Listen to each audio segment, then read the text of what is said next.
आदमी ने अपने सारे कपड़े उतार दिए और बिल्कुल नग्न होकर खड़ा हो गया, सिर्फ पुलिस के आने का इंतजार करने के लिए। यहाँ तक कि हेलीकॉप्टर भी बुला लिए गए, सिर्फ इस एक निहत्थे आदमी को पकड़ने के लिए। क्लाइड को गिरफ्तार करके जेल में डाल दिया गया। सरकारी वकील निक ने चुपके से रिकॉर्डिंग चालू कर दी। क्लाइड का हर जवाब बड़ा चालाक था। वो जुर्म मानता भी था, लेकिन उसके शब्द ऐसे होते थे कि कानून के हिसाब से उसे दोषी साबित नहीं किया जा सकता था। गुस्से में आ गया और बोला, तुम आखिर चाहते क्या हो? क्लाइड ने शांत होकर जवाब दिया, 10 साल पहले तुमने उस मोटे आदमी से सौदा किया था जिसने मेरे परिवार को मारा था। अब मैं तुमसे सौदा करना चाहता हूँ। अगर तुम चाहते हो कि मैं अपना जुर्म कबूल कर लूं, तो मुझे एक नरम गद्दा चाहिए। निक बोला, ये मजाक है कि गद्दा दे दो। तुरंत जेल में एक नरम गद्दा भेज दिया गया। अगले दिन कोर्ट में निक के पास क्लाइड के खिलाफ कोई ठोस सबूत नहीं था, फिर भी वो जज से कह रहा था कि उसे रिहा न किया जाए। तभी क्लाइड खड़ा हुआ। उसने एक पूरा केस शब्दशः सुनाया जो बिल्कुल उसके केस जैसा था, और उसमें आरोपी को बरी कर दिया गया था। सब लोग हैरान रह गए। जज के पास कोई और रास्ता नहीं बचा और मजबूरी में उसे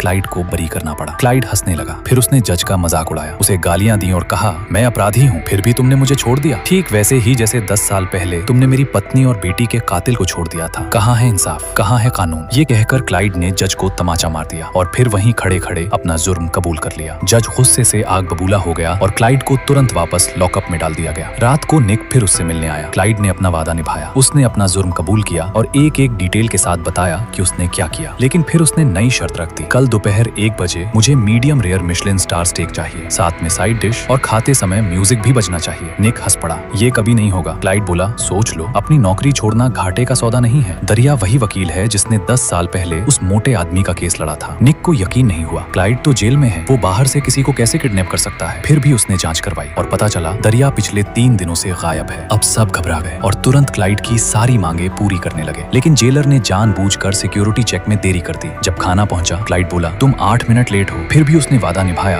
और लोकेशन बता दी। पुलिस वहां पहुंची, खुदाई की। पहले दरिया का ब्रीफकेस मिला, फिर दरिया खुद मिला। वो एक ऑक्सीजन सिलेंडर के साथ जिंदा था, लेकिन ऑक्सीजन 8 मिनट पहले खत्म हो चुकी थी। दरिया मर चुका था। सब कुछ सेकंड तक प्लान किया गया था। निक को यकीन हो गया कि क्लाइड का कोई साथी बाहर है। उसे सॉलिटरी कन्फाइनमेंट में डाल दिया गया और जज से कहा गया कि उसे किसी से मिलने न दिया जाए। जज साइन करने ही वाला था, तभी उसका फोन बजा। न्यूज चल रही थी, जेल के अंदर बैठे आदमी ने बाहर हत्या करवाई। सच जानने के लिए निक ने क्लाइड के पुराने साथी को ढूंढा। तब पता चला क्लाइड पहले एक इंटेलिजेंस एजेंसी का मास्टरमाइंड स्ट्रेटेजिस्ट था। वो 1 कदम नहीं 10 कदम आगे सोचता था, और वो जेल में इसलिए था क्योंकि वो खुद वहां आना चाहता था। कुछ ही दिनों में और हत्याएं होने लगी। निक गुस्से में उसके पास गया और चिल्लाया, तुम्हें चाहिए क्या? ये सब बंद करो। क्लाइड बोला, मेरे खिलाफ सारे आरोप हटा दो और मुझे सुबह 6 बजे रिहा कर दो, वरना मैं कत्लेआम मचा दूंगा। सब डर गए। सुबह 6 बजे का इंतजार होने लगा। जैसे ही घड़ी में 6 बजे सबकी सांसें रुक गईं, लेकिन कुछ नहीं हुआ। सबने राहत की सांस ली। निक को लगा क्लाइड सिर्फ ब्लफ कर रहा था, लेकिन जब टीम